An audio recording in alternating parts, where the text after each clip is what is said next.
everyone. This is Mark Kelly from the Northland Artist Conversation. Thank you very much for tuning in today. Man, super exciting episode. Mr. Alan Palmer. Boy, I'll have to say this. This was a conversation that I personally was really looking forward to having. Alan is an actor.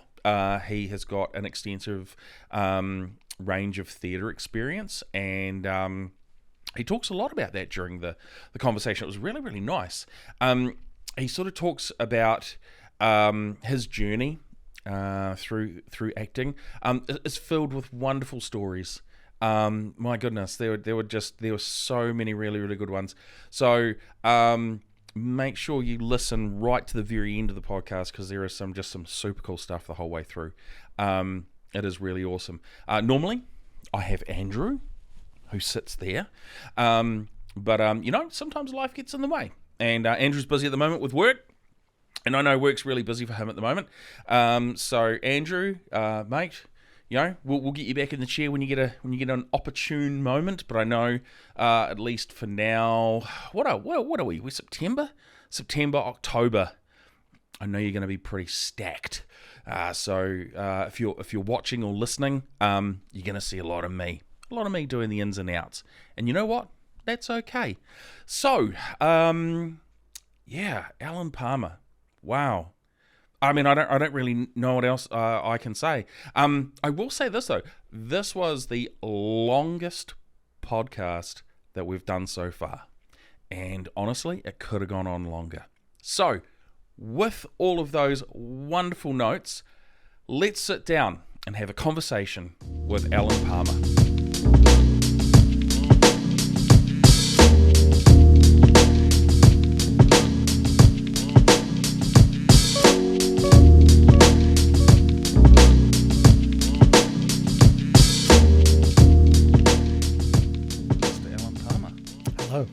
Thank you very much for coming into the Five Elements Media studio and sitting down with us today and joining us for the Northern Artist Conversation. I actually really appreciate it.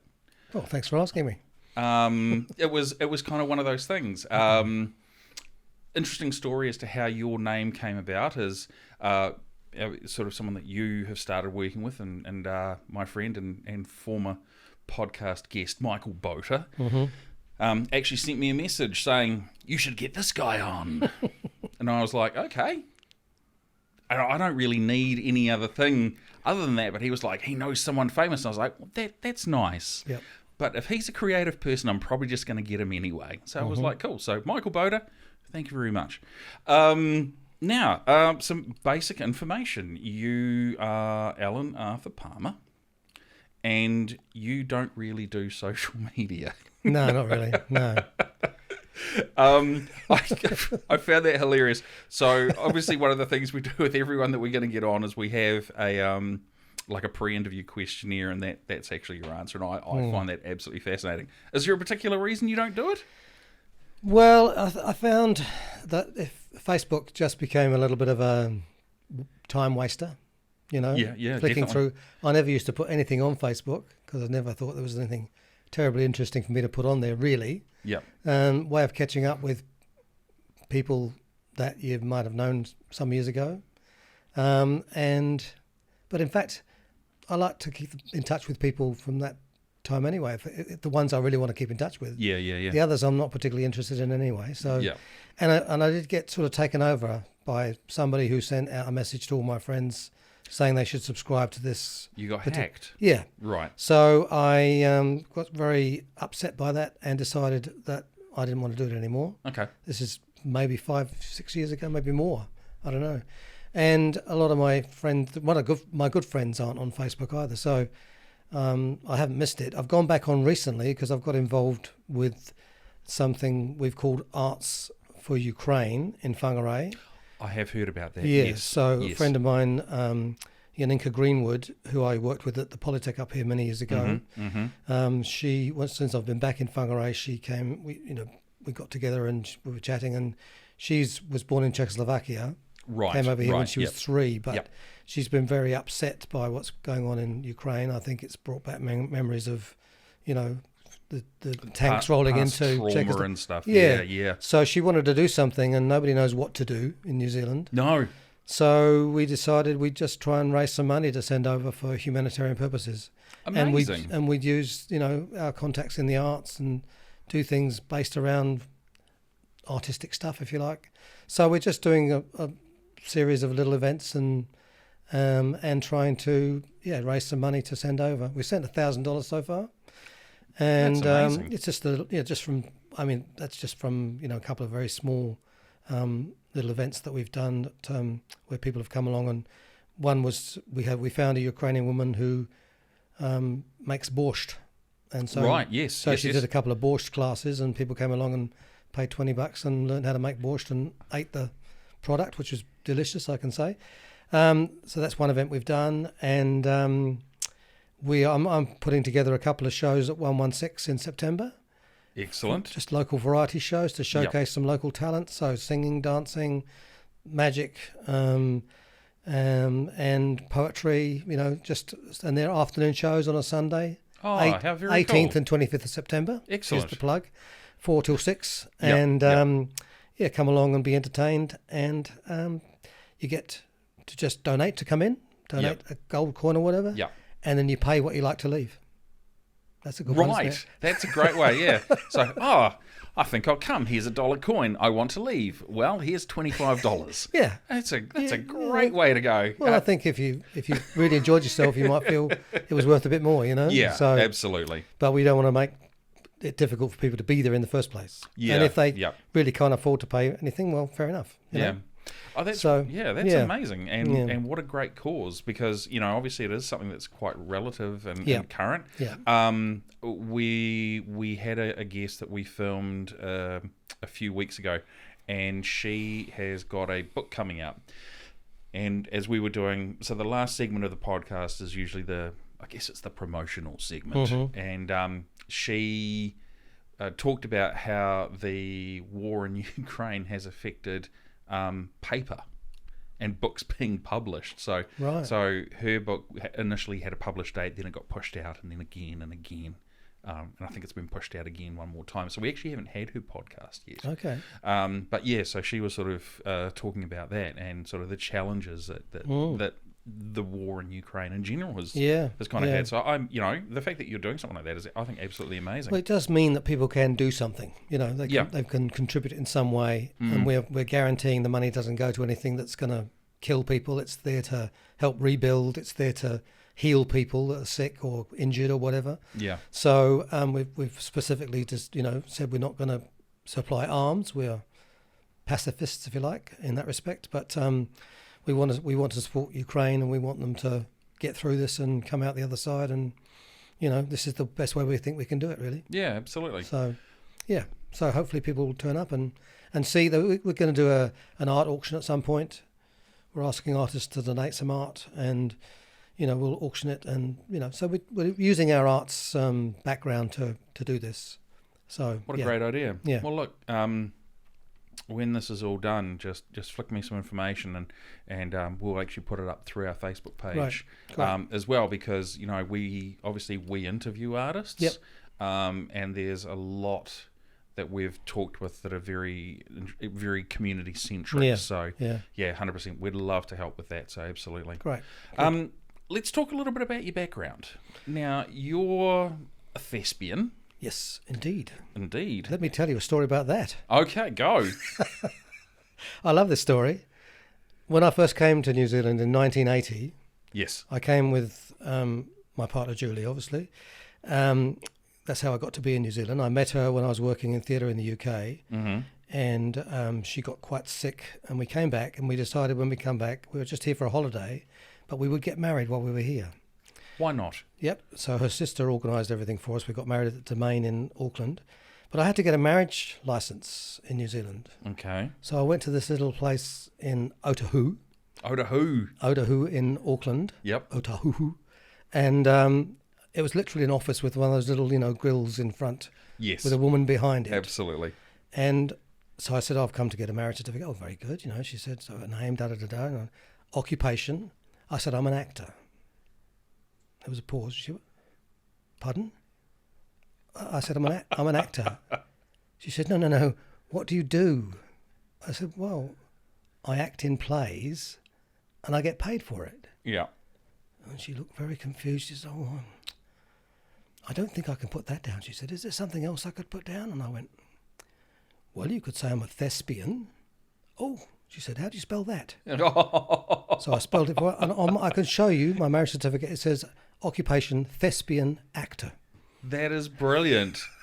And I was a bit disturbed because I thought, this is a country that doesn't actually recognise what I do as a profession. Well, I don't know how much of it we'd had at that point. No, not a lot, obviously.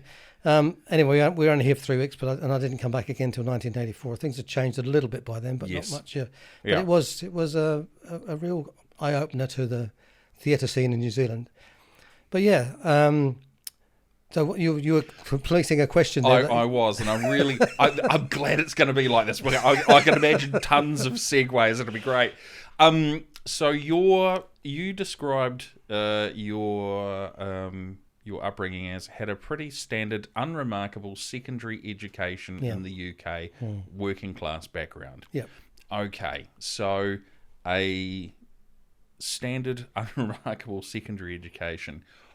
How does someone with that end up falling into becoming a thespian? Were you interested in acting at high school or even earlier? Yes, at high school. I mean, then what got you into it? Well, when I first went to school, and I've told this story recently too, in my very first year, my parents got a letter from the principal, and it just, very, very brief letter.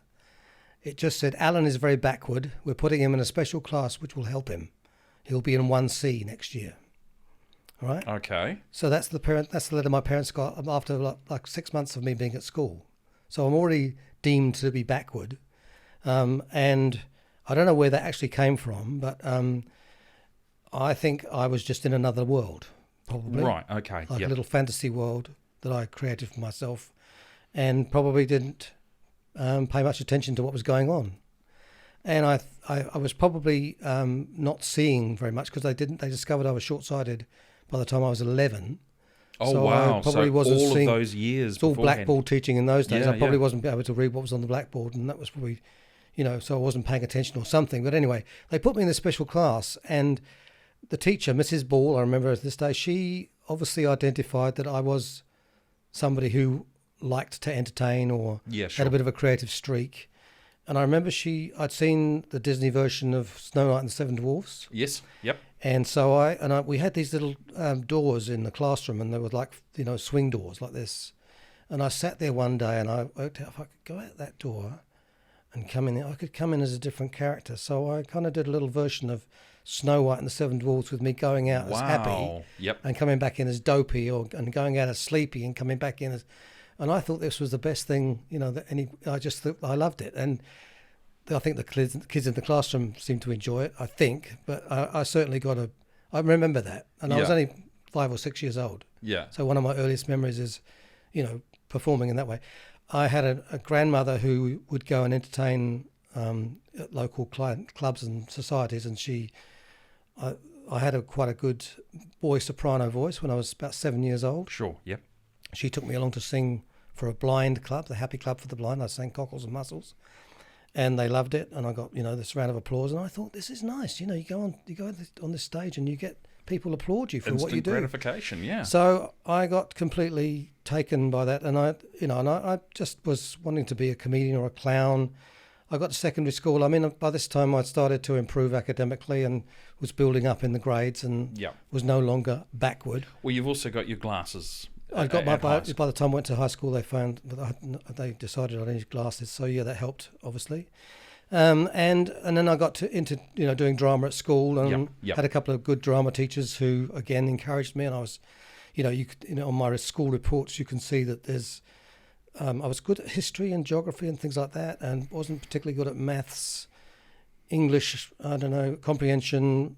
I can't remember, but my drama section, which was the tiniest section on the report because it was not a very important subject, was always overflowing into the other sections because Alan was very good at drama and da-da-da-da. Yep. So it was being identified that I had this talent at that stage. But as I got further along at school, by the time I got to the fourth, like what would be year 11 here, I think, year 10, year 11 sounds about right. In those days, to get onto a university sort of train, you had to go to fifth and sixth form. Sixth and seventh form. I'm not even sure they had a seventh form in those days. But anyway, I was good enough just to get into this extended course, as they called it. Right. Okay. Yep. But I couldn't. There was no drama at that stage. So for me, then there was no point in me going to school at all, really. And my English teacher at the time came into the class one day and he said, "Look, guys, he had a terrible plummy voice actually. Look, you chaps, you're not going to get on very well in English. You're not really good enough to pass the exam. If any of you want to, not do the class, to save time and do things, do other things or concentrate on other subjects, I suggest that you might want to do that. And who wants to do that?" So I put my hand up. So I didn't actually do English in that year. Oh, wow. This teacher, at the end of that year, there was a prefect's concert at the school. They did one every year. My brother was older than me. He was a prefect. Okay. He knew I had this talent. Yeah. And he suggested to the prefects that I might be a good compere for their show. Oh, right. So yes. I did the prefect's concert, and I did all my I had lots of little comedy pieces that I did. I did a little drunk act, and I did impressions of the teachers. And that would have gone down really well. Yeah. So it sort of became the Alan Palmer show with interruptions, really. Right. And what a great way to put it. The Alan Palmer show with minor inconveniences. And so I was doing all these impressions. One of them was this English teacher, and of course the word was going around school. He's doing you now. So they were coming down and watching. And at the end of the show, this teacher came up to me and said, Palmer, very talented young man. Why didn't you tell me how talented? I never realised. He said, I think you should come along and join my Shakespeare company. And in those days, I was a little Cockney kid from Essex. I said, Shakespeare? I don't know nothing about Shakespeare, sir. He said, no, we're doing a season of comedies. I think you'll enjoy it. So he took me under his wing, basically, and got me going along. And they were doing The Merchant of Venice, and there's a character in The Merchant of Venice called Lancelot Gobbo. Okay. Referred to as clown often in the script. Yeah. So, and it's he's Shylock's servant, and he has a nice little speech in the play. And so I did, and I again, I got laughs and people applauded. I didn't really understand too much about Shakespeare or what I was saying really at the time, but he coached me, and then he told me about this thing called the National Youth Theatre, which I had never heard of, didn't know anything about it. Yeah. Because I had no idea how you became an actor. I had no, and I really thought I'd just be a comedian. That seemed to be like an easier route. You just go up and tell jokes or be funny. Or like Lenny Bruce, right? Well, I didn't know who Lenny Bruce was in those days. Right. He's way after, before around that time, but I didn't know. I wouldn't have been aware of him. I don't think he was very well known in the UK. Maybe he was. No, I was influenced by people like Norman Wisdom. You probably don't know Norman Wisdom, but he was a wonderful clown. In the late 50s, early 60s, he basically single-handedly saved the British film industry because he did these comedy films that people loved. You look back at them now and they're pretty, not terribly funny, but on stage he was amazingly funny, and he could make an audience laugh and cry in an instant. Right. Yeah. He had this great skill anybody who wants to watch Norman Wisdom.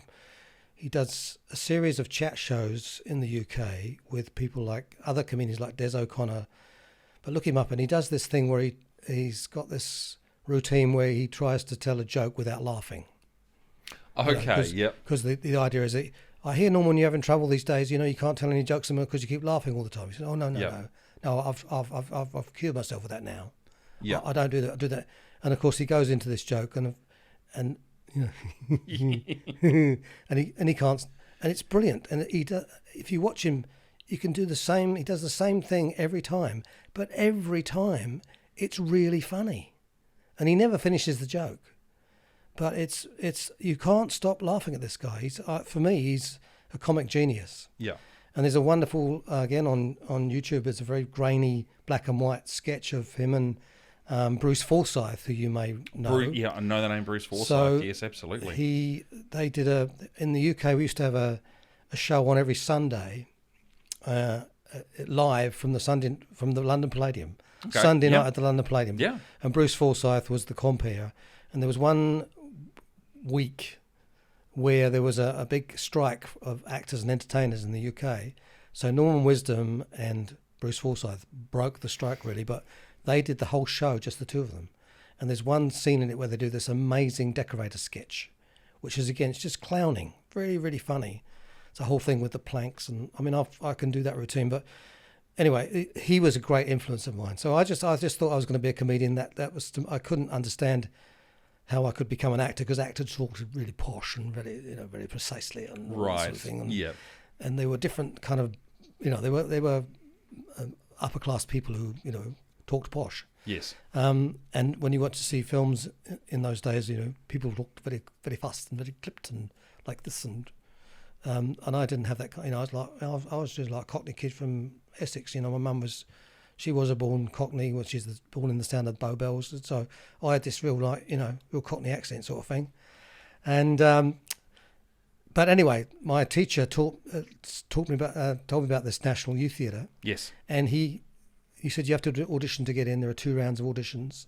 So he taught me these speeches, and I applied, and I went and did my first audition.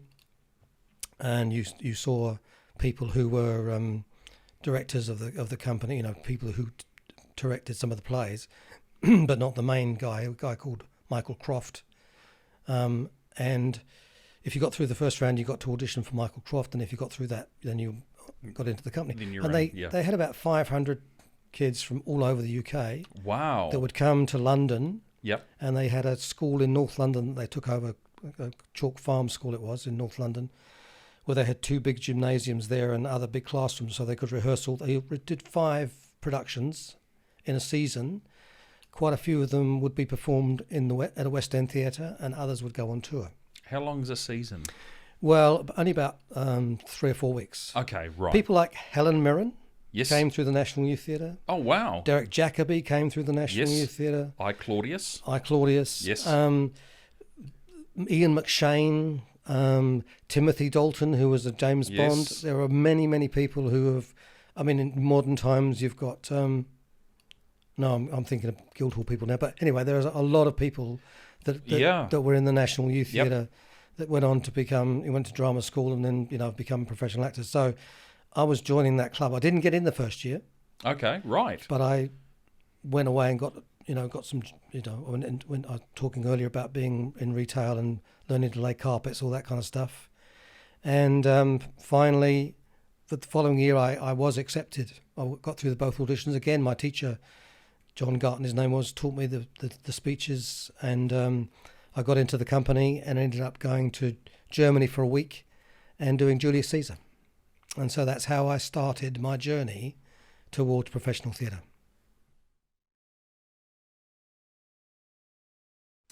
Northland Artists Conversation is proud to support 116. 116 are located on Bank Street in Whangarei, and an amazing venue that you can actually hire. If you're looking to hold an event or looking to hire a venue for a special occasion, 116 on Bank Street are an absolutely fantastic place. You can simply contact them via email off their website or through Facebook as well.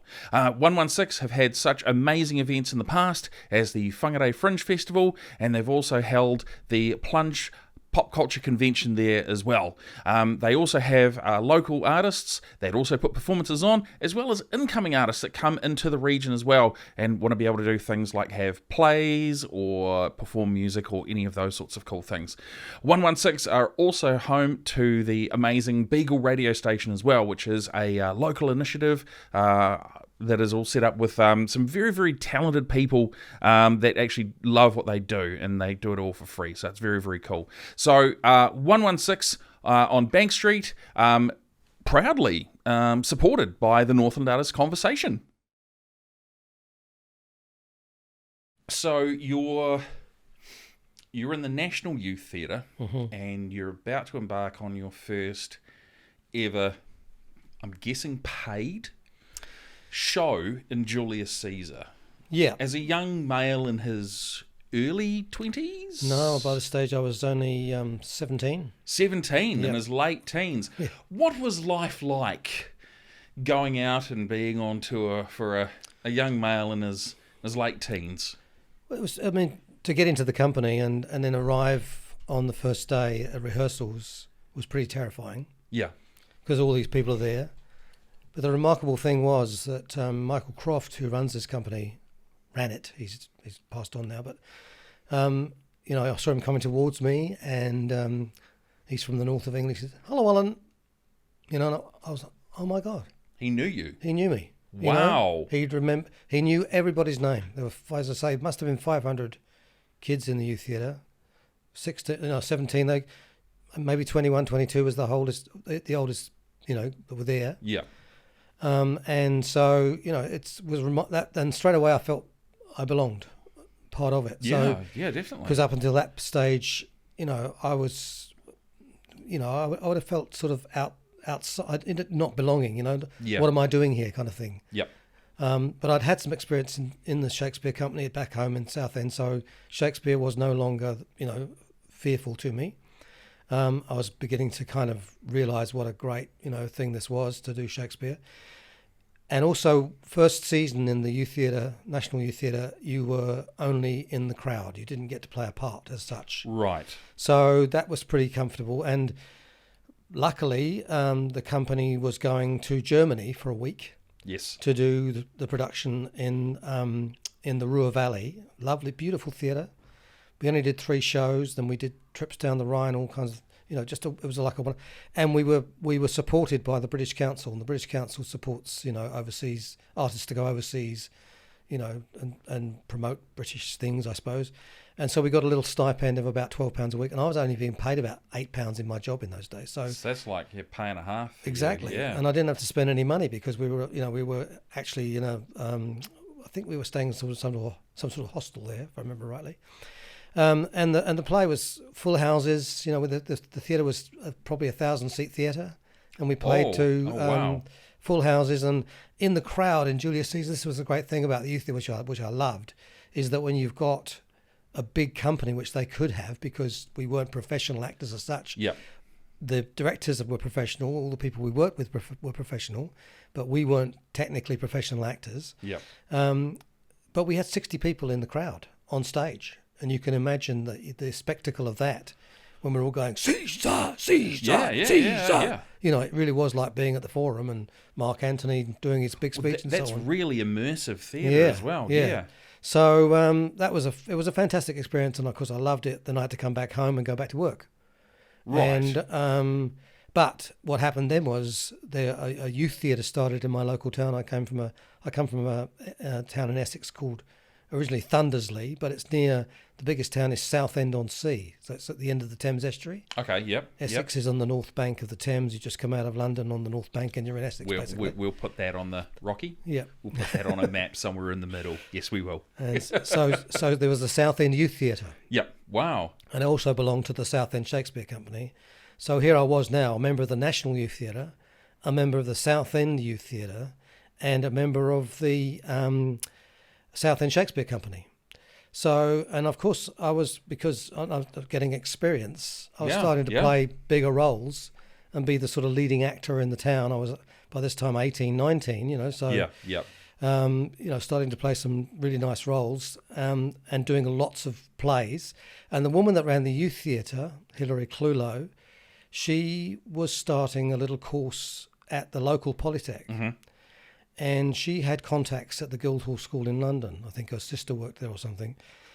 And she said to me, why don't you come and do the course at the Polytech and we'll see if we can get you into Guildhall. So kind of a gateway for you. Yeah. So I, to the astonishment of my parents and, people around me, I gave up my job. At this point, I was now working in a chemist shop as a dispenser, dispensing medicine. Right, yes.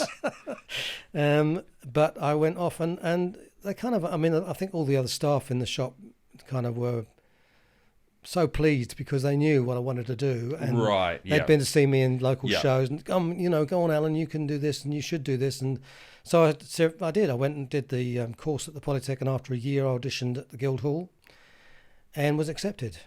at Guildhall. And in the meantime, I'd done another. I did 4 seasons with the National Youth Theatre. So that was 1967, and and it was almost like a year after you audition that you get into Guildhall. When you start Guildhall, you audition in the October, and you don't start till the following September. Right, okay, sure. So you got this whole year, but anyway, I went back and did a season with the National Youth Theatre playing Snout in Midsummer Night's Dream, and the following year I played the Porter in Macbeth, and finally I played Bardolph in Henry IV Part 2. Both the Midsummer Night's Dream and Macbeth were on tour in Europe as well. Yeah. But those were bigger tours. They were 3-week tours, and we did 19 towns in 21 days. So you learnt an incredible, disciplined way of working. Yeah. All again in massive theatres. I remember the one we played theatre in Nijmegen in Germany, which is where the big Philips factory is. That was a 2,000 seat theatre, and we also played the Netherlands Congresgebouw, which was a brand new theatre, which had a capacity of 3,000, also full house. Wow. So you got used to playing these massive audiences, doing Shakespeare, so, building up real good experience. Yeah. And then starting at Guildhall, and that's, where I started to make some really close friends, and did the 3 years, came out. I was lucky enough to get a job as soon as I left at the Hampstead Theatre Club in London as what's called an ASM, Assistant Stage Manager. Okay, right, yep. Which meant basically you swept the stage. Right, okay. It's kind of the lowest stage sweeper, yeah. But it gave me my equity card. In those days, to be an actor in the UK, you had to belong to the Union Equity to be recognised as a professional actor. Okay. And it was one of those chicken and egg situations. You couldn't be a member of Equity unless you had a job, but you couldn't get a job unless you had an equity card. Oh, right, okay. So there was but they had a quota system. But I was lucky enough to get a tip off of that job, which gave me my equity card. Once you've got your card, you can do anything. You just sort of roam around freely within the industry. It opens the door. Yeah. So, so I did that for a few months, and I did a play at Watford Palace. Anyway, and just got into the business, really, as we call it, the business. The business. Now you're in the business. That's what's out there. People refer to in the business. You refer to being in the business. That's the term you use. Right. Are you in the business? Yeah, I'm in the business. I'm in the business. Yeah. Okay. So I was in the business. and one of the interesting phrases that we talked about before, I find absolutely fascinating because I'd never heard it before. You sort of mentioned you had like smaller roles and you worked up. You called it When you do a small role, you don't not much to say. It's like I just got to spit in the cough. Okay, a spit and a cough. I think that's absolutely fascinating. I think that's a great term, and I've never heard of it before, so I will definitely be keeping that in mind because I think that's absolutely wonderful. Now, someone that has a spit and a cough, that's usually just a few small lines, a little bit more than just a background extra. Well, exactly, because as a background extra, you will never get to speak. Right. In the UK, it's a different category within equity. You still have to be an equity member. Yep. But if you're a background artist, you will not speak ever. If you speak, then you're on a different contract. You are not on an acting contract. There's all kinds of different clauses in the contract. Really? Yeah, even one line, you will become on a different contract. But you very rarely will you see anybody come from a background artist into an acting role. Oh, so that doesn't happen? Very, very rarely. Wow. Very rarely, if ever. Because it's basically people who just want to come along and, do nothing all day and read a book or read the paper and, and there's different, it's interesting. They don't really mingle with the actors. They have different, they've got different dressing room or green room areas and so on. But when I've been with background artists and talked to them in the past, they have these different categories: walk on 1, walk on 2, walk on 3, which is, if you're standing next to a leading actor in a scene, yes, you're a walk on 1. That's a much higher rate than a walk on 2. And so you're always trying to get that bit more money, but you can't speak. Yeah, is there like a tier system? Like if you're a walk on 1, that's it, you've made it. Yeah, that's like the pinnacle of background extras. What might happen is that you might react with or to the actor in the scene, like they may turn towards you and nod at you, and you might have to nod back. as long as you don't speak. Yeah. But that's like, I think they would call it featured extra here. A featured extra. Yeah, that's what they call it in New Zealand, and sometimes you get a line in New Zealand. So, it's changed a bit, I think, because have you seen the Ricky Gervais series called Extras? Oh, absolutely. That whole kind of every episode they're talking about, did you get a line? Did you get a line? Did you get a line? Yep. Because this kind of this myth that you could move up through the ranks, from being an extra to getting a role and then, becoming the star.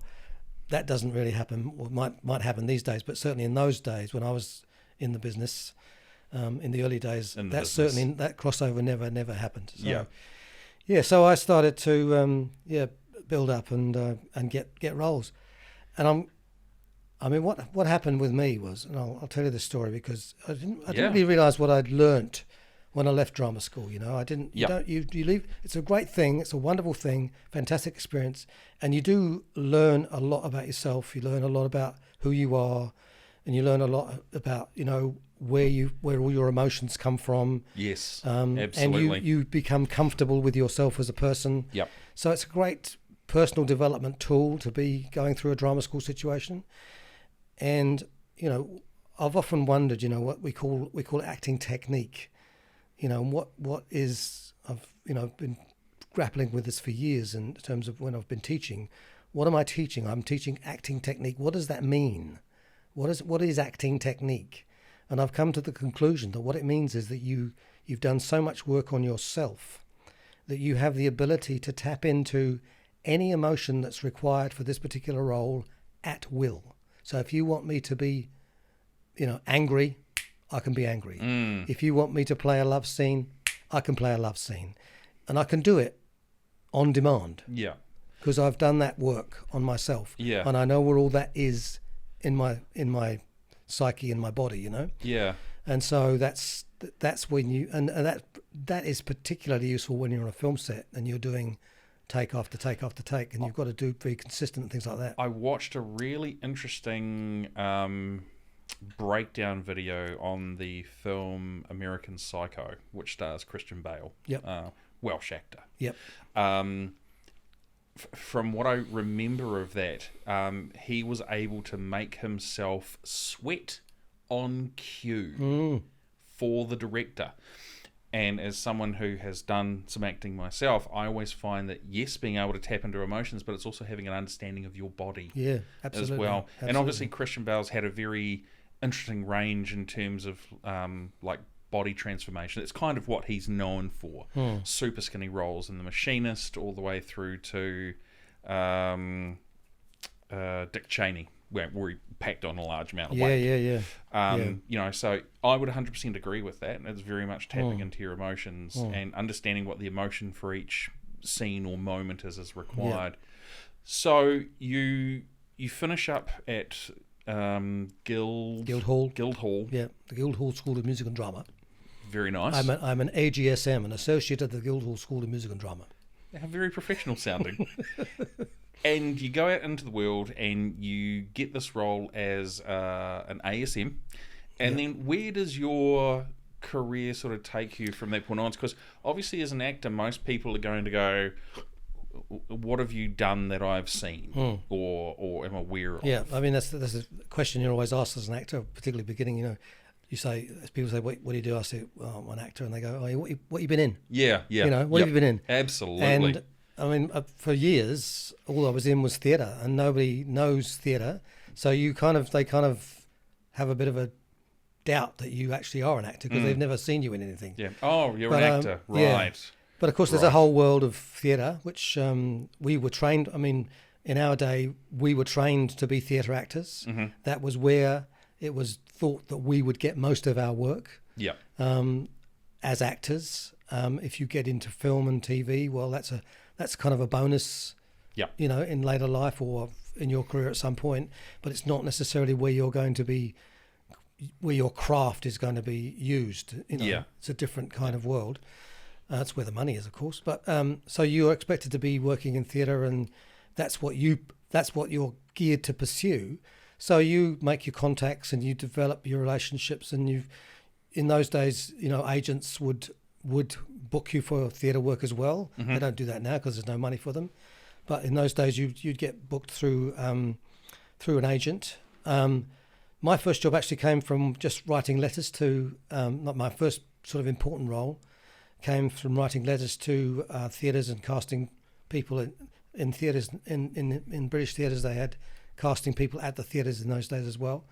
And I got a letter back, or I got a call actually from the casting director at the Royal Court Theatre in London, very early in my career. Yes. And it was basically to go and understudy all the actors in a play. It was called Mary Barnes. It was transferring from Birmingham to London to West End. And when you're on a West End contract, the West End rules are that there must be understudies. Right, and sort of in British theatre, West End's the pinnacle, right? Yeah, pretty much. Yeah, Yep. It's like Broadway. Yep. It's like the Broadway of England. So West End theatres, where all the big shows are. The Royal Courts are sort of more on it is a West End theatre, but it's more on the kind of fringe and does modern, new plays was the main thing. Right. But I got this job to understudy Timothy Spall and Simon Callow and I can't think of his name. Another actor who made a name for himself in the Game of Thrones, but I can't think of his name. Sean Bean? No. Wasn't a major role in Lord Game of Thrones. But anyway, yeah, it's you probably won't know him anyway. But anyway, it was a play about the work of R.D. Laing, the psychologist. He worked on this kind of regression theory of going back to birth. So it's called Mary Barnes, who was one of his most successful patients, and all these doctors were living in this house doing this experimental work. So I had to understudy all these guys, and that just meant I turned up at the theatre, and if everybody was okay, everything was fine. I didn't get any understudy rehearsals as such, but what happened was the show was very successful, and Timothy Spall he couldn't do they extended the show by 3 weeks. He couldn't do the last 3 weeks because he was doing the first series of Alfida Sane Pet, which was a series on British TV. Oh my goodness! Yeah. Yes. So I was called to go on in the role, which meant I knew in advance. It wasn't like I was turning up and having to go on. And I'll tell you the story about that in a minute. Please. Another story, but so I got Simon Callow decided that I should be rehearsed into the show. Okay. And so he called a rehearsal. And the leading lady that I had a big scene with didn't turn up for the rehearsal, and that night at the theatre he really gave her a big, telling off and made sure she came to the rehearsal the next day. So I got rehearsed into the show, and because I knew I was going on, excuse me, I wrote to a number of agents to come and see me in the show. And what a great idea! And because I'm in London, they'll come, Yes. So I got my agent through that, and excuse me. And then I did a tour of a show that was in the West End called Happy as a Sandbag. It was on a #1 tour that went around the country. And then a friend of mine got me into, he knew the guy who was in the open air theatre in Regent's Park. Okay. Now in those days they were doing a tour in the wintertime and then the season in the park. And I was able to get into the tour of Midsummer Night's Dream. And of course you've done that before, so... Yeah, and in this particular one I was playing Snug, and Snug the Joiner. And there was a whole thing about the director had done this show quite a number of times, and he had this thing about an apple that Snug should have. Okay. In the rehearsal scene? Yes. No, in the scene where they come to Quincy's house and they get all their parts. Yes. And Snug, of course, doesn't get the part because he's playing the line. Have you the line's part written? Pray you if it be, give it me, for I'm slow of study. You may do it extempore, for it is nothing but roaring. I didn't, as a character, I played, what's he talking about, extempore? What does that mean, Yeah. And then when he's giving out the actual parts, here's your parts, and I request you desire you to con them by tomorrow night and meet me in the Palace Wood, blah, blah, blah. So he comes to me, and he hasn't got a part for me. So he's got an apple in his apron. Quincy's the carpenter. Yes. Yep. And he gives Snug this apple, right? So now Snug's got this apple and he thinks it's very important to the play. Yep. So when they go to the rehearsal and Quincy says, Nick, get your parts out, Snug takes the apple out and starts looking at it. And in rehearsal one day, the guy that's playing Bottom, he's looking at me and he sees the apple and he takes it out of my hand and he starts playing to it as if it's Yorick's head in Hamlet. Oh, yes. This is all while Puck comes in and does his little speech about Hampton homespuns, and we don't see or hear him, of course. And then finally Quint says, bottom begin. And at that moment, this guy who's playing bottom threw the apple back to me, and the guy that's playing Puck is between me and bottom, and he just catches it in midair. So now what's happened is this, because we can't see Puck, it's an this apple has floating stopped midair. in midair. Yep. And then he carries it over and puts it in, drops it in my hands, and it's like, oh my God, this magic apple now. Yeah. Yeah. So that gets a big laugh in the show.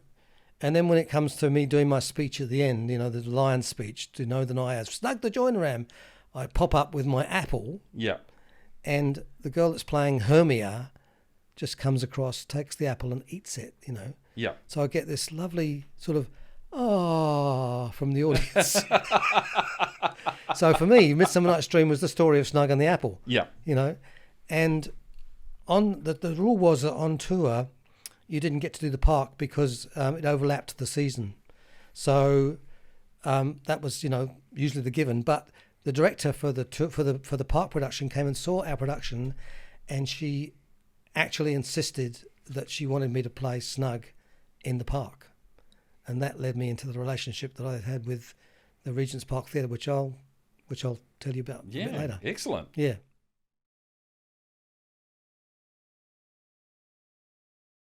So you're at the open air theatre at Regent's Park. Yeah.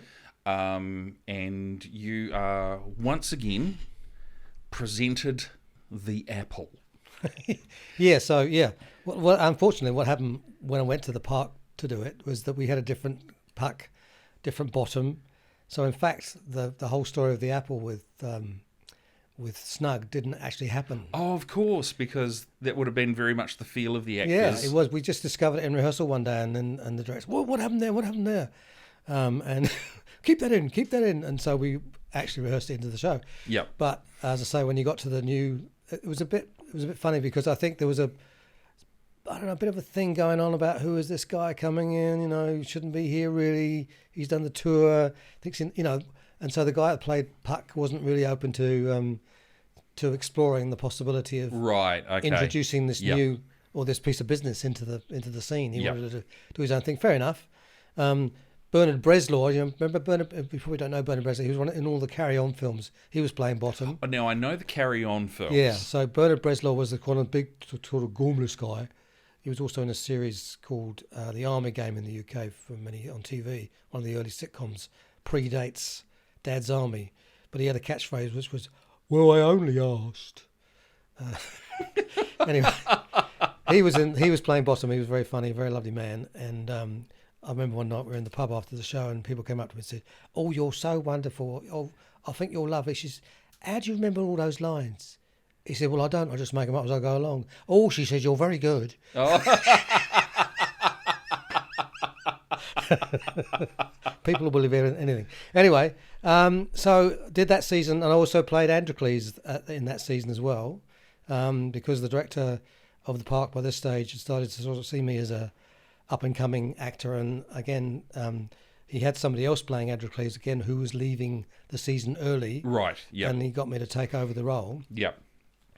And so this relationship, the director was a guy called David Conville, who made a name for himself on TV later in a sitcom which you won't have heard of. It was a medical thing. But he ran the open air theatre. He also, somehow he had managed to acquire the rights to the version of Toad Hall by A.A. Milne. You've done that? I was Toad. Okay. I've done that, so yes, I know exactly what that's So about. he would put this on every year at Christmas in the West End. Yeah.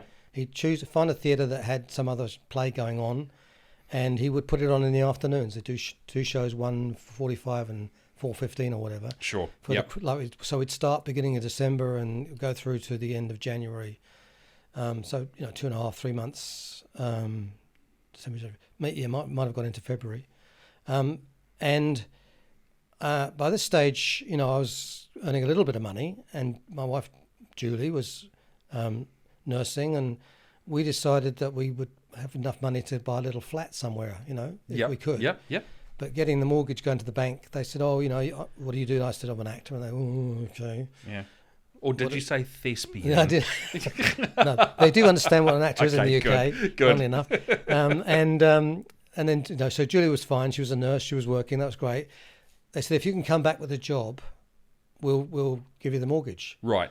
So I wasn't in the people that did Toad every year was like joining a club, the guy playing Toad had done it for 8 years, and Ratty had done it for, I think the guy playing Mole had done it for something like 15, 20 years. Oh, wow. Richard Goulden, his name was. He was kind of like a legend in the show.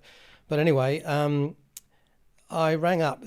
My friend was playing the front end of Alfred the horse. Okay, yes. And he said, "Look, I don't think I've got a back end this year.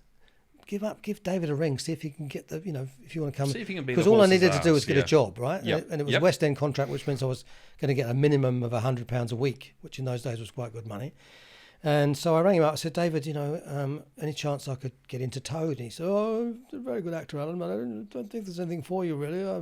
Everything's filled." And I said, "Look, I don't mind. I'll play a stoat, a weasel, And he said, I think Graham tells me there's no back end for Alfred this year." He said, "Oh, well, I suppose you could play the back end of Alfred, and why don't you understudy Ratty? I think you'd be a very good Ratty. You got to understudy Ratty, right. And I'll pay you an extra £10 a week." I thought, well, this is great, this is fantastic.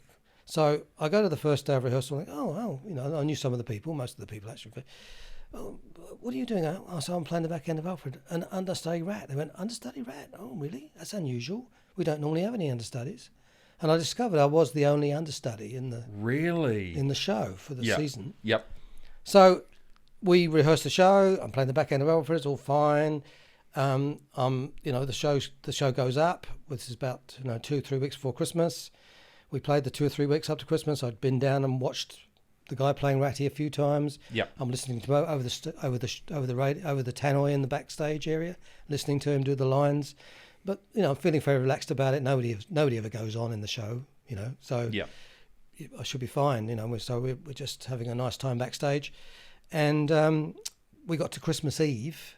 2 shows Christmas Eve, and there's no shows on Christmas Day, but there's 2 shows on Boxing Day. So we're all having a drink in the pub Christmas Eve before we go home to our families for Christmas Day. Yep. The guy playing Rat comes up to me and says, "Al," he says, are you understudying me?" I said, "Yeah, I am." He said, "Well, I think you might have better look at the lines tomorrow," because I'm not feeling very good. I'm not sure if I'm going to be here or not. But of course, by this time I'm on my 3rd pint or whatever, and I think he's joking, really. Yeah. Go home to the family Christmas Day. Boxing Day morning comes, and this friend of mine who's the front end of Alfred rings me up and says, "Al," I said, "Yeah." He said, "Guess what?" I said, "What?" He said, "You're on this afternoon." I said, No. He said, No, you are. I said, "Why isn't the stage manager ringing me then? He'd be the person." He said, "He didn't have your number." I said, I'll get in touch with you. They want you to be at the theatre as quick as possible. Get there if you can. So I said, "You serious?" He said, "No, I'm really serious. I'm really serious." So I'm at my home in Essex, and it's an hour train ride to London. Yeah. There's only one train every hour, and I've worked out if I can get to this next train, I can get there about an hour before the show, and I could get a chance to do some rehearsal. Get to the station just to see the train leaving. Oh no. Yeah. So then I've got to wait for the next train, and I said to my brother, who take me to the station, I said, "Can you ring the theatre and tell them I'll be, later than I expected?" Yeah. Get on the train finally, heading towards London. I'm trying to learn the lines. I've got the book there and sitting in the corner of this carriage. Train starts to fill up with all these supporters for West Ham United who playing a big derby game that day. Oh, they're looking at me, and I'm sweating in the corner, and West Ham United. And we get to this place, the station in Barking, which is, the biggest station just outside London, about another 15 minutes to go. The train pulls out of the station, just stops on the tracks, And I'm, the contractual the contractual requirement as an actor is that you're in the theatre for the half-hour call, which is 35 minutes before curtain up. Yeah. Beginners on stage is always 5 minutes before the actual curtain. So you have to be there 35 minutes before. Yeah. So I've timed, I reckon I'm going to be there about 10 minutes before the half-hour call. Okay, right. So cutting it fine. Cutting it very fine. So the train's there, and it's on this. We're sitting there just doing nothing, going nowhere. Yeah. There's no platform. We're just outside the station, and I'm looking at my watch, and it's it's we've been there 10 minutes. I'm now not going to arrive for the half. And I'm really getting anxious, and these football supporters are kind of giving me a bit of a funny look, and I thought, what am I going to do? There's no cell phones. Yeah.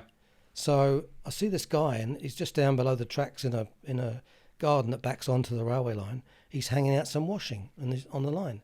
So I thought, okay. So I pulled down the window of the train, and I said, excuse me, you down there? Look, my name's Alan Palmer. I'm an actor. I'm supposed to be appearing and we were at the Old Vic Theatre this year. Right, yes. The Old Vic this afternoon. I said, could you ring the theatre and tell them I'm on the train and I'll be there as soon as I can? Wow, okay. And he just walked away, this guy. Oh, bless. And I'm then getting all this, actor, Right, yeah. There's football supporters have strange ideas about what actors are. Anyway, they're giving me a bit of grief. Yeah. And yeah. And anyway, this guy comes back out again with a notepad and a pencil, and he says, "What did you say?" I said, "Oh," and as train's starting to move, and I'm saying, "Ring the Old Vic, tell him I'm on the train. I'll be there as soon as I can." Yeah. So he goes back inside. So we get to the station. I'm now going to be, really late for the show. Yeah. I jumped off the train, ran down the platform, get into a taxi. I'm running the gauntlet past these supporters. Get in a taxi. So get me to the Old Vic Theatre as quick as you can. And the guy goes, "Oh, I've got a bit of a star here, have I?" And we arrive at the theatre. He stops out the front of the theatre, not round by the stage door. So I paid him. It was, I don't know what it was, but it was quite a lot of money. And then and all these people are going. It's the Old Vic is a capacity of 2,000, and there are two shows. Wow. And both shows, it's Boxing Day, they're both sold out. Yeah, of course. So they're not going to cancel the show. No. I rush backstage into the dressing rooms, get to the dressing room where they've decided they're going to send this other guy on with the wig on and read the book. Just read it. Right. Yes. And the company manager's sitting on the door, on the floor opposite the door as I walk in, and I'm really, really, really sorry. Really, did you get my message? And he said yes. And I said, what did the guy say? He said, well, he said you were on a train. And I said, how long do you think he'll be? And he said, probably all day. So I said, well, what do you want me to do? He said, do you know it? And of course, I hadn't even thought about the lines for the last 45 minutes because all I'm doing is get to the theatre. Yeah. And I said, look, I know I can do the first scene. I know that. I said, after that, I'm winging it. Yeah. Right. And he said to me, all right. Yeah, good enough. You're on. Yeah. So with that, there's an announcement goes out to the rest of the cast. I've arrived. We're going to delay the curtain by 5 minutes. I get there's a wig to put on. There's a bit of makeup, to Ratty's whiskers and things. Yeah. And I'm getting instructions from the guy playing Toad and all these, Badger and all these people about different things that happen in the scenes and bits of business that need to happen. And I'm going, okay. And I'm heading towards the stage because they've called beginners. And I've got all these people talking to me about this and all the other cast as I'm walking through going, good luck, Al. And my vision of it is a bit like the boxer walking to the ring, Right, yeah. with all these people around them. Yeah. And this entourage. And I get to the stage and I start inside Rat's house, and I have to come out of Rat's house at the end of the overture. And I'm standing there and I'm thinking, I don't know how to fucking play. I don't know what I'm doing, Blind panic sets in. Yeah. And and then the overture starts, It's a little orchestra of about 5 or 6 piece band. Overture starts, and I knew the cue in the music, so I'm listening for the cue, and I have to run out and do a little salute and put the flag up, and then the flag comes down, and then Mole comes on, and automatic I go into the, hello, Mole. Yeah. Haven't seen you about much before. I don't go out much as a rule. Oh, prefer home life, I know. Very good thing too in its way. And the lines just started to come. Yeah. And I got through that first scene. I got off stage and I had no idea what happened next. And so they just said, okay, you're in this scene, and there was a bit of a costume change, and they just pushed me back on stage. And the other actors were so familiar with the show that when I got that glassy look in my eyes about, where the hell we're doing, they would feed me the line. So like, was Toad, Ratty, weren't you going to ask me to dinner this evening, Ratty?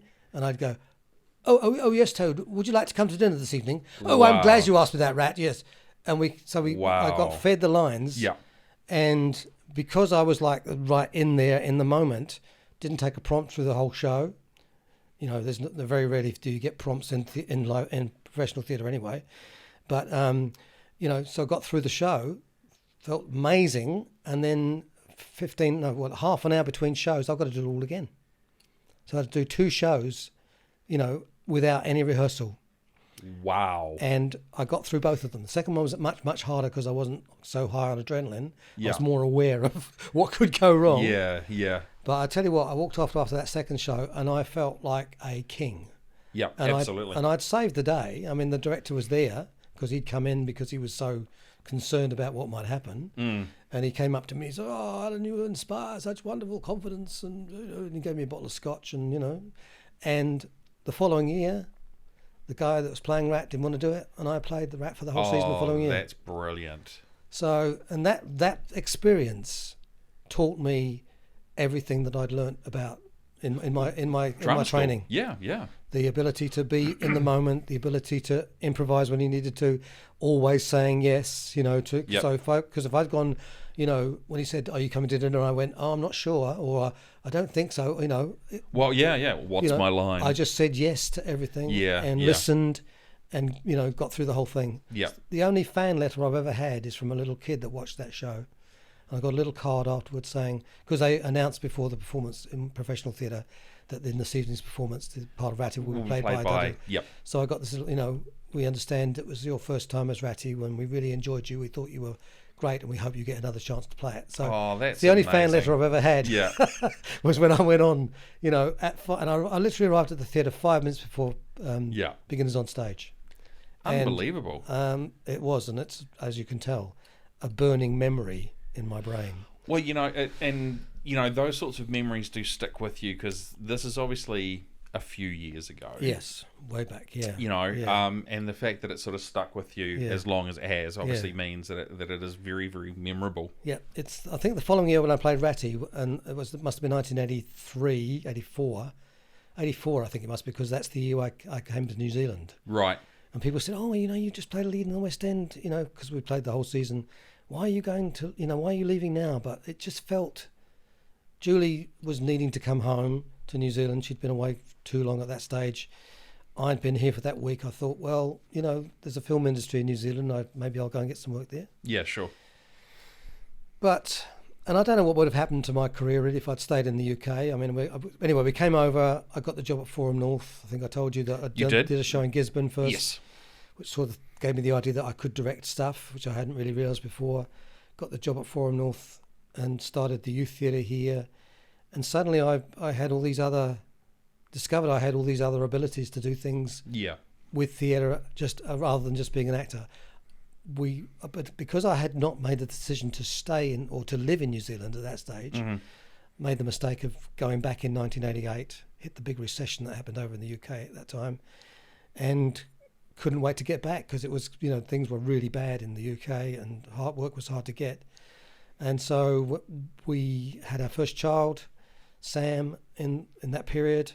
We came back when Sam was 1, brought him back to see Julie's family, and we came up to Whangarei, and I talked to people here and said, you know, by that stage, the youth theatre had created a situation where so many kids were coming through the youth theatre that wanted further training. Some of them were getting to Toi Whakaari, but others saying, what can we do? What can we do? Right, yeah. And the friend I talked about to begin with, Yaninka, yes, she had started a course at the Polytechnic, an access course using acting as a life skills kind of development thing. Oh, okay, yeah. And by that, and eventually developed into a 3-year acting diploma. Yep. And so, you know, I said to her at the time, you know, if a job comes up, I'd be interested. Yeah. And so we went back to England.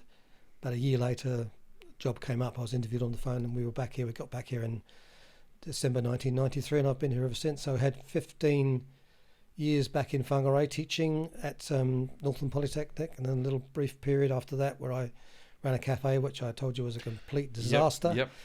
And then different skill set. Yeah, different skill set. Don't try and go. It was the first time I tried to do anything outside of theatre, and it was just not what I was any good at. And look, and being a business owner as well is incredibly tough. Yeah. Small business owner especially. Absolutely. So, yeah, I thought I could apply all the skills I'd learnt in theatre to this, but it didn't apply at all. Anyway, went down to Wellington and taught there in Whitirai for 10 years, and now we're back home. So, what brought you back to Whangarei?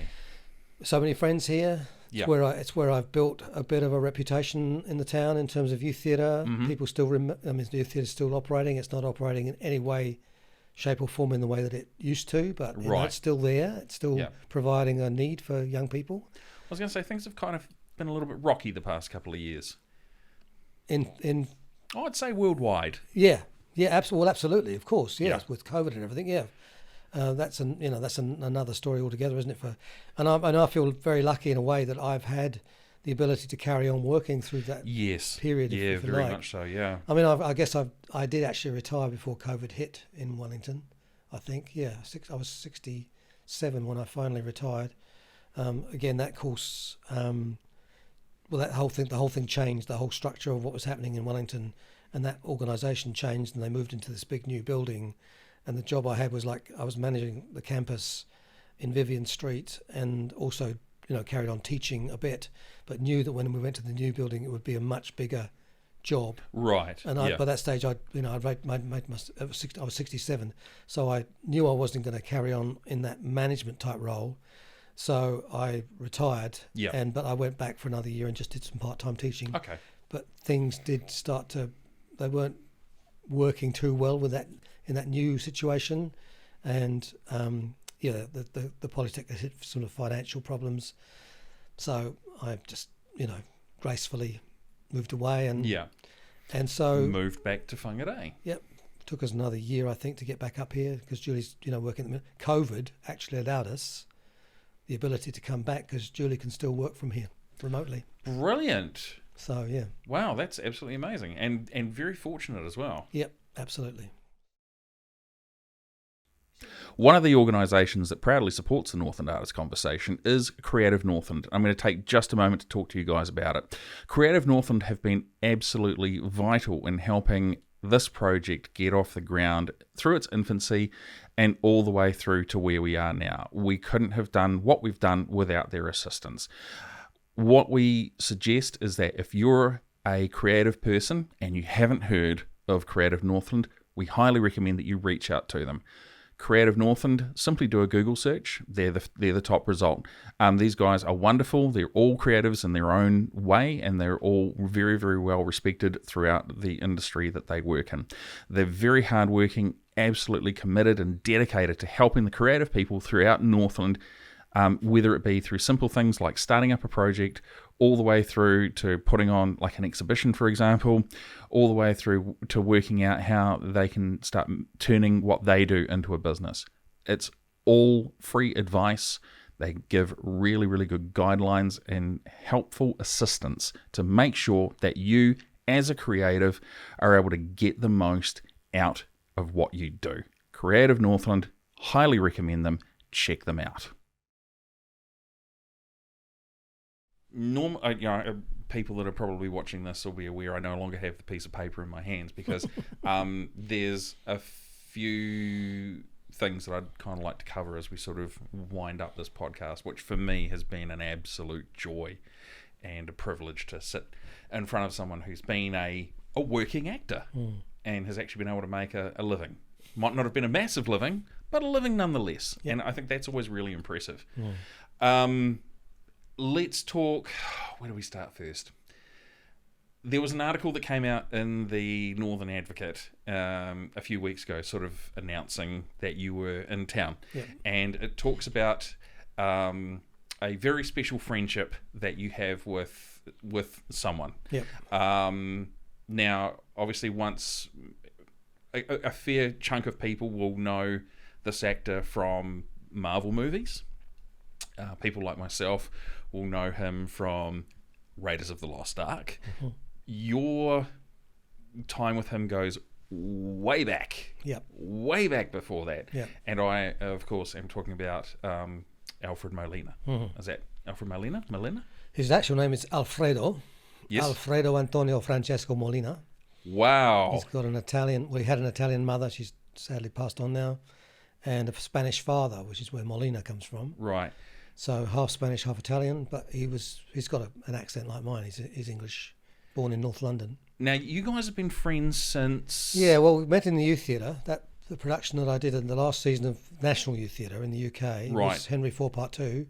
I was playing the character Bardolph, and Fred was playing Pistol, which are like two comic characters in the thing. Okay, sure.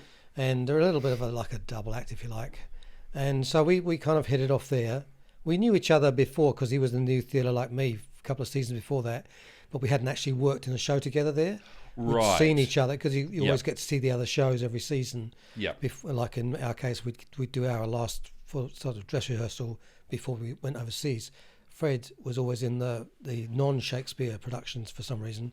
There was just the way, kind of like, some people did Shakespeare, some people didn't. Anyway, so we became friends in that last season, and we were both working towards going to drama school. Yep. And we didn't know it, but well, what happened was when I was going to the audition for Guildhall, on the day specified, I'm walking down the street towards the Guildhall school, and coming the other way. No. Yeah. It was really? Fred. Yeah. And it was like, what? You what? Yeah. Well, yeah, yeah. And so that was like astonishing, and the audition itself was an elimination audition. So there were four different stages to the audition. Yeah. And after each stage, people were eliminated from the list. Yep, sure. And by the end of the day, we were the only two left. That's amazing. So, you got to be interviewed by the director of the school, and if you got that far, generally it meant that you were going through. Right. You were going to get the offer. So, yep. So we kind of came out of that building jumping and skipping down the street, Yeah. Went to the pub, had a drink, and let's get a flat together and and so then our friendship just became stronger, and that experience really bonded us because going through that kind of the elimination process, you're doing it with your mate. Exactly. Yeah. And we became closer mates by the end because we both survived the whole thing. So and we had a great summer together. He'd come down to Essex and I'd come up to London, and we just, had fun. And then we got to drama school, and we were in different groups at drama school. 2 groups of 15 there were, so we were in different groups, which was a good thing in a way because it meant we weren't actually... You're not always in each other's pockets. Exactly. Yeah, right. And we did get a little flat together. He wasn't on the same kind of grant as me because he was living in London. He didn't get a living allowance. I got a living allowance and a living grant. In those days, it was very generous. The local authorities in the UK, Essex Education Authority, right? Yeah, would provide paid the fees, and then they gave me a living grant, which was about £17 a week for term time, which was, that's not bad money. That was bloody good money actually. Yeah. Fred didn't get that kind of living allowance much because he was living in London, so he'd often run out of money and go back to his mum, and so but I used to help him a bit with that. Yeah. And while we were at drama school, we had the same kind of humour, and we just used to have a great rapport with each other, doing silly little skits and things. So we eventually formed a little double act that we took out and performed on the streets of London. We worked with another guy who played accordion and did a bit of fire eating, a guy called Jeff Levy. I don't think he ever did anything other than that. And that was called the All Day Suckers. And then we did a couple of shows at Guildhall where we just called ourselves Molina and Palmer, and they were kind of thinking we might be the new Smith and Jones, I think was the nearest thing. Right. Yeah. Not Morecambe and Wise, but yeah. But then, when we were doing this thing, and actually Fred got his equity card through that experience, because we got to audition for, there's a big holiday company in the UK called Butlins. Okay. And there was like a little resorts that people used to go to, and you'd live in little cabins, and there was playgrounds for the kids. Oh, yeah, they were early kind of, not Disneylands, but, there was all kinds of activities going on, and they employed entertainers and people. Like Heidi High? Yes, exactly like that. Exactly. I'm showing my age now. I remember Heidi High. It's amazing, yeah. One of those places. Yep. So they had these entertainers, and we auditioned for Butlins, and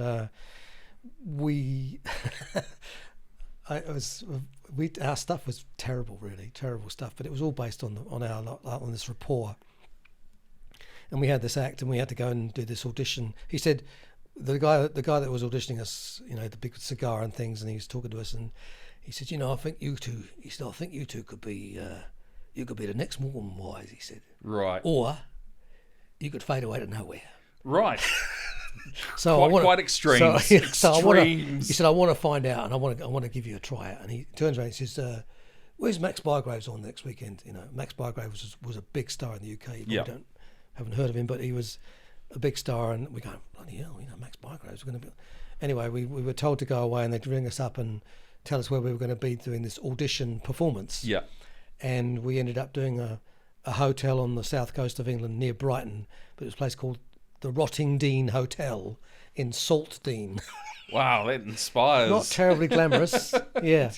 But we turned up, and we had to do a band call. We'd never done a band call before, and we had to have music for the song we sang, which was hard to get because it was a very obscure sort of old musical song. Yeah. Called Sons of the Sea, and then we found out we have to use microphones. We'd never used microphones. So it was a complete bloody nightmare, and we completely died, and right, yeah, ended up back on the street for a bit. But actually Fred, because he did that, it was like a professional engagement. We got paid for this gig. Oh, nice. He was able to go and get his equity card, and so that's the one thing he's grateful to out of the act, as we call it. Yeah. But we were then we were engaged actually for a week to go and perform at Covent Garden. Where you don't know Covent Garden, but there's a place in London, used to be a fruit market.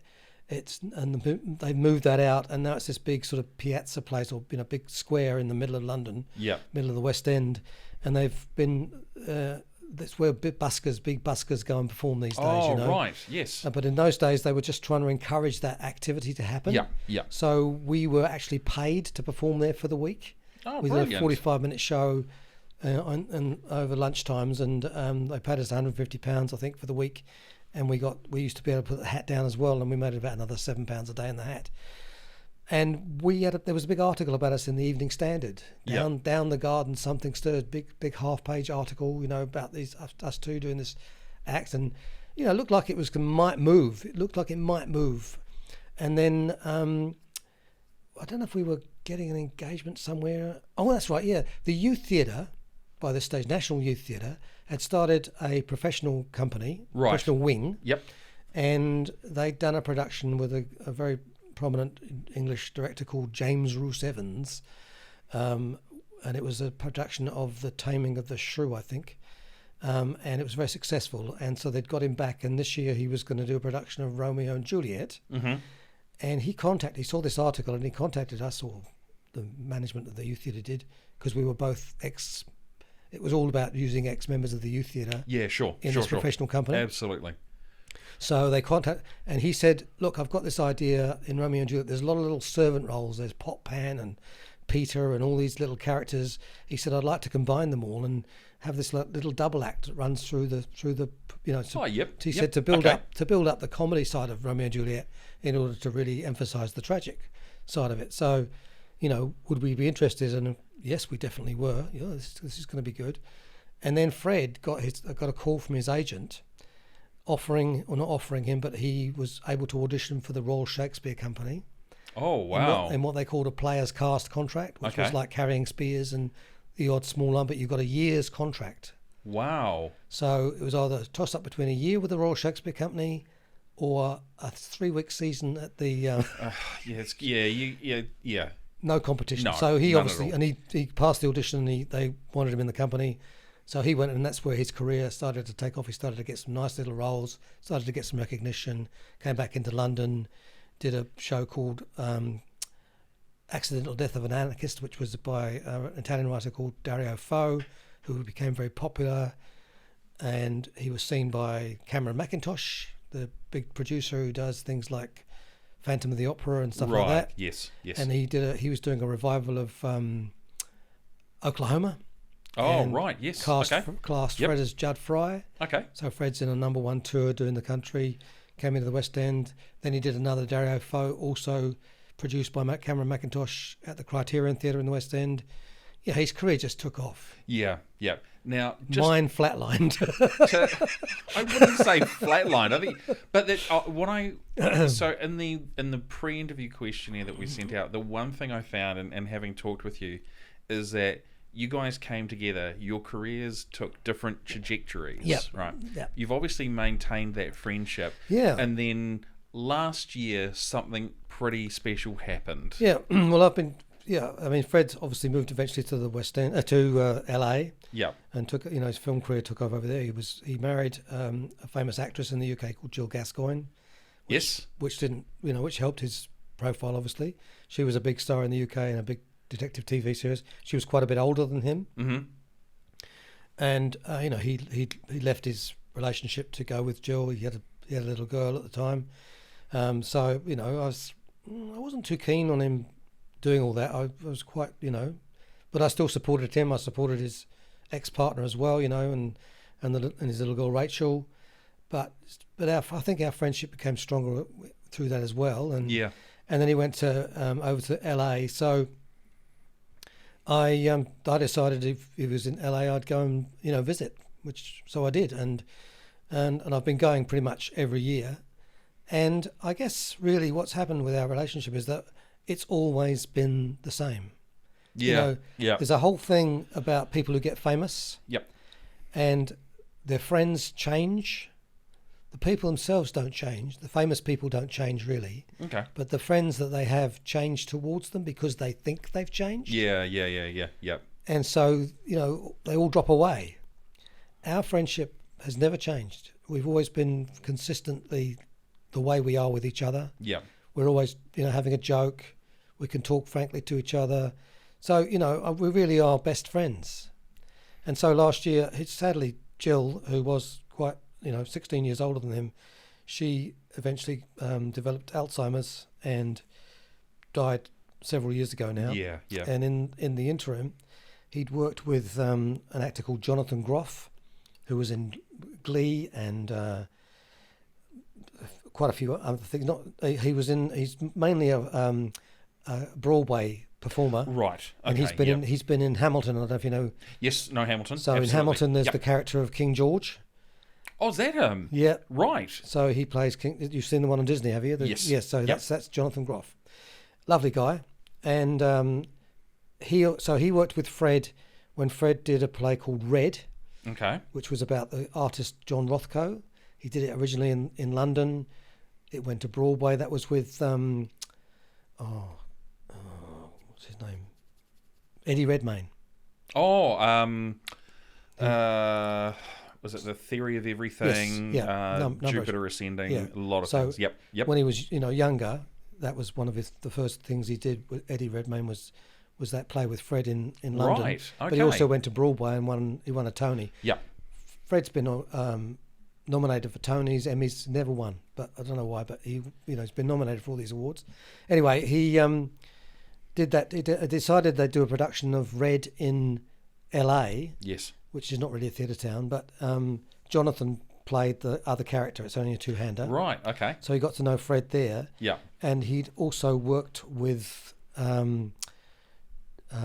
Jennifer Lee, who is the writer-director of Frozen. Wow. Yeah. Okay. So he played is it Kristoff, the young the guy with the donkey in Frozen. The sort of male love interest, if you like, for the two women. Yes. So that's the character, and so he's worked with Jennifer a couple of times now. Jennifer had gone through a divorce. Right. And was very sad. Fred's lost his wife and he's very sad. Jonathan has worked with both of them, thought they'd be a good match, and took a while, but he got them together and they had lunch together and they got on really well. They fell in love. Yeah. Last year, he asked me if I'd go over and be best man at his wedding. That's amazing. So I was the best man at the wedding of Alfred Molina and Jennifer Lee, who's now the creative director of Disney. Wow, okay. Yeah. So what an amazing legacy. Yeah, yeah. Now, I want to just touch on the word legacy because it's interesting because you have such a large and deep history with the National Youth Theatre in England. And then you come over to New Zealand and you set up the National Youth Theatre. Northland Youth Theatre, sorry. Same initials. Yeah. I was like NYT. NYT. But you set that up in Whangarei, and that's still going to this day. Admittedly, by your own words, different from what it was. How does that sort of feel, knowing that, you know what, because creatively, there's a lot of things that can go for a number of years and then just die off. Yeah. But the fact that this is still going, how does that legacy feel to you? It feels good. I mean, it feels good. You know, that is what I'm. When I leave this mortal coil, as they say, as Shakespeare says, that will be the thing that to me is the most significant thing I've done. Yeah. Because it did make a big difference to a lot of people's lives. And as youth theatre did for me. And the reason, I mean, I got the job at Forum North. It's another story which I could go into. I don't know if we've got time for it, but, you know, it was one of those things that happened completely out of the blue. I did the show in Gisborne. Yes. It was advertised as someone. It was a director, and I'd never thought of myself as a director. And I see this other ad for a director of Forum North. Yeah. Not realising it's not about directing shows. It's about running the actual facilities in the business. Yeah. But I applied for it anyway, thinking, oh, yeah, I could do that. I'm a director. It's the theatre. I'm sure I'll be fine. Didn't hear anything. Finally got a call to go up and be interviewed for the job. Discovered later that they'd gone through a process of appointing someone. They checked the references and they were all false. And so they'd panicked and gone back to the applications. Yep. I hadn't been shortlisted the first time, but they wanted someone to come and do theatre up here. Right. So they pulled me out of those applications, seeing that background was theatre, but I had no management skills whatsoever. I got interviewed. As I walked into the theatre, the Bougainville Theatre here, it reminded beautiful theatre. It's a beautiful theatre, and it reminded me of the Shaw Theatre in London, where I'd performed with the National Youth Theatre. Right. And I said to the guy taking me around, a guy called Wayne Molina, I said, have you got a youth theatre here or anything? He said, oh, no, we've got nothing like that. So I go into the interview, and they said, the guy that was the head of the trust at the time was he was a local lawyer called Doug Gerard, very famous lawyer in New Zealand. He was a big criminal lawyer. Oh, okay, yep. And he, talked like this, and he smoked cigars. He said, if you got the job, he said, what would you do? And I said, well, I think I'd start a youth theatre. Oh, he said, how would you do that? And I said, well, I'd write to all the schools and invite people to come and put on the shows and do it over the summer. So I got the job, and whether that was what got me the job, I don't know, but they wanted me there, and I'd never run anything in my life at that stage. All I'd done is being an actor, So, So here I am within a week. I've suddenly gone from, at the time I was in Auckland selling Dine Out Club on the phone to people. Within a week, got to make $1 somehow. Yep. Yeah, but within a week I'm up here. I've never had a salary in my life. It seemed like a huge salary they were paying me. I think it was $24,000 at the time. Right, yeah, a king's ransom. Yeah. I'm going to the office at Forum North, which was under the stairs, not far away from where it is now. Actually, there was where the stairs are. Absolutely. That little dip down. Yeah. It wasn't as well developed as it is today, but I'm sitting in this little cupboard office back there, and I've got 14 staff because I had all the custodians reporting to me. I had the box office staff reporting to me. Front of house managers reporting to me. All these people are reporting to me. I've got 14, and we had 3 people backstage in those days. Yeah, doing the technical side. So I've got to manage all these people, and I'm sitting in my office for the first 4 or 5 days. I haven't got a clue what to do. And I thought, well, I think I'll just start the youth theatre. And nobody stopped me. So I wrote to the schools in Northland, and I, invited people to come. I didn't hear anything back originally. Yeah. So then I decided to go to all the schools. Oh, actually pay them a visit. Yeah, because we were seen as a regional facility in those days. Yeah. There were representations from all the regional councils. There were more than there are now, but there was about 5 different councils in Northland in those days. So I just went around to the schools, visited, and so I was, kind of encouraged to do that because we're supposed to be a regional. Yes. And talk to the drama teachers. Yep. And in some cases went back to the schools when they were doing a production and helped with their final stages of the production, solve some technical problems and how to get the kids on and off the stage a bit quicker than. So I developed this relationship with people, and then the applications started to come. And in the first season, I think we had about 45 kids applied to do. I was expecting 500, but 45 will do. Yep. And got to start somewhere. And because I knew Midsummer Night's Dream so well, I thought, well, that's what I'll do. Yep. But then I thought, well, we've got to do something in New Zealand, because theatre's about the local area. Absolutely. So, excuse me.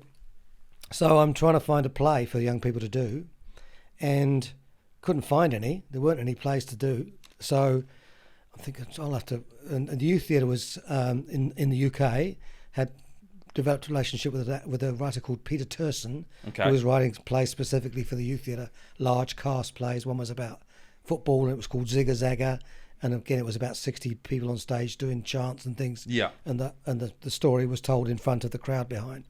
So I'm thinking large cast, need a large cast, play about New Zealand. And while I'm thinking this, Michael Smither, the artist, walked into my office. Yep. With this woman. Excuse me, I'm just going to clear my throat. Yep. And he says he wants to do this project he'd done with an artist called a dancer called Jamie Bull about sound and light and movement and so on. So, and could he use the facility? They used the facilities a couple of years before. Yeah, sure. I was the third director. I said, oh yeah, that's fine. I said, I'm looking for someone to write plays. Anybody writes plays? And he went, well, Rachel does. Yeah. And spoke to Rachel about this idea I had for a play. And she came up with the play Driftwood. Yep. I said, do you know someone that can direct this play?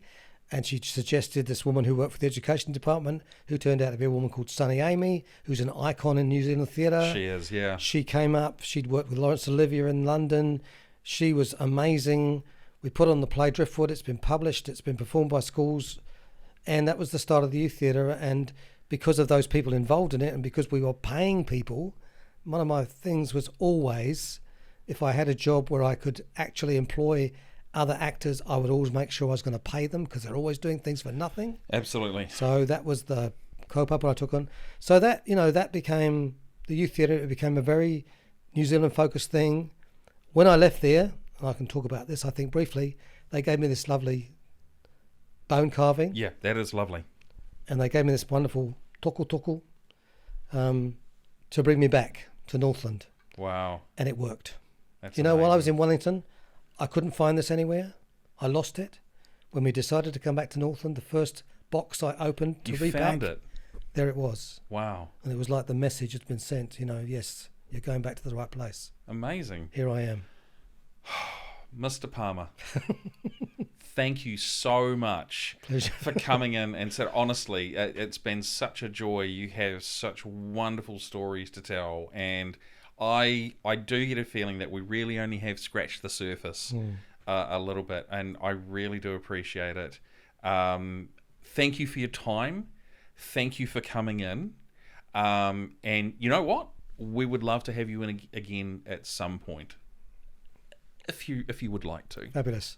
And I'll just do one more plug for that little... Go for gold. For the shows in... Right down the barrel of the camera. That one there? They're right there. Okay, so in September, the 18th and 25th, it's Sundays at 116, 4 p.m. to 6 p.m. Come and see some local talent, entertain, bring some money along. We're going to raise funds and send it to Ukraine.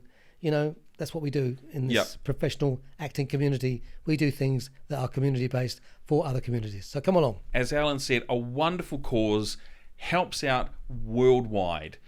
So go on down, check them out. They're also on Facebook. Make sure you have a look at them. Alan, thank you again so much. It's been lovely having you on today. Thank you. Oh, boy. Man. Alan Palmer. My goodness. I said in the intro. His was the longest podcast or conversation sit down that we've had so far. And A, it is, but B, you just get so many wonderful stories coming through. And that's why we do this. So we get to hear from the artist, their perspective, their story, their journey, and if they wish to share stories with us, absolutely. I really liked the one where he talks about being in Toad of Toad Hall, and he gets a call saying, "Hey, can you come down as quick as possible?" So he catches the train's running late, and he literally runs on stage with like 5 minutes to go, not knowing all of the dialogue, and he just gets on stage and he kills it. He absolutely kills it.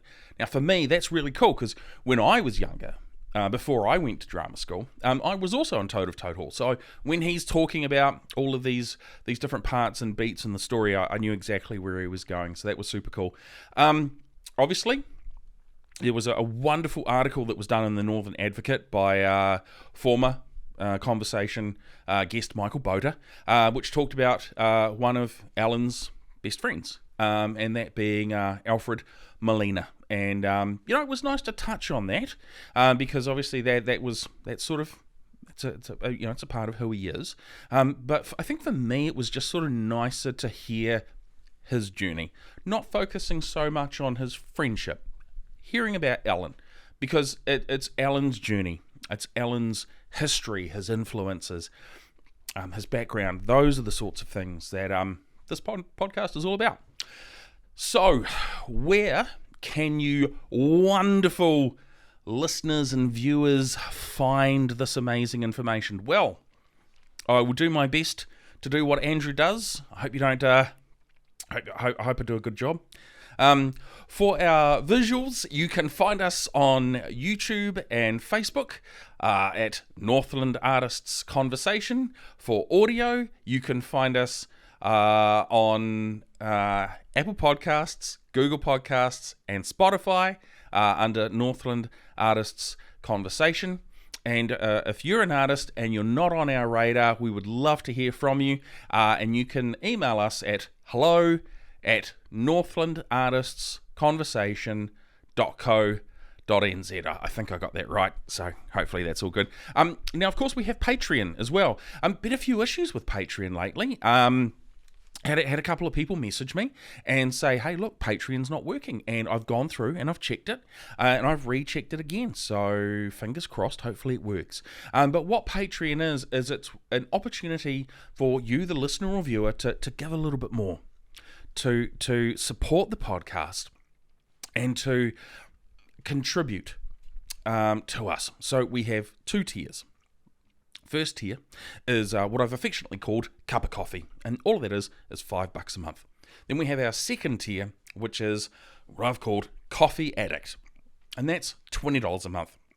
And that gives you a couple of extra perks and bits and pieces that the $5 tier doesn't get you. Now, you can find us at patreon.com/Northland Artists Conversation. Now, what I like about all of that is, if it's if it's YouTube, Facebook, Instagram, Spotify, Apple Podcasts, Google Podcasts, and Patreon, it's all the Northland Artists Conversation. All one word. You'll find us. We're there. Not a problem. If you go to us on YouTube, what is it they say? Remember to like, share, and subscribe. Yeah, do that. Because that is the best way. That is how we continually get put back into people's feeds. That also bumps up us in our analytics, and it also starts increasing our visibility as well. So if you can do that, that would be much appreciated as well. Please feel free to leave any comments in there as well. We certainly do welcome all of the comments. Try to answer the majority of them where possible. We like to sort of interact with people. Man, it's going to be a really interesting week. Obviously, we had the technical challenges last week, which is a bit of a bummer, really. I'll explain what the technical challenges were. We did all the recording on the day, and everything worked out really good. Alan was amazing. And then we do these, which are intros and outros, which are I call them ins and outs for short. And what happened was the audio hadn't recorded, and that meant that we couldn't edit for the intros and outros properly. but it also meant that we actually had technical issues with the computer as well. So thank you very much for being patient with us. We know that we were meant to have Alan last week. Again, thank you for sticking around, and thank you, Alan, for being patient with us as well. We've got Alan this week. I'm just having a quick look at the release dates. We've got Alan this week. Next week, Lauren Roach. That will be really, really good as well. And then we've got some really cool people after that as well. So I will do what I normally do, and I will throw to the wide camera. My name is Mark Kelly, and the empty chair is normally where Andrew McKenzie sits. Thanks very much for watching the Northland Artist Conversation, and we'll see you guys real soon.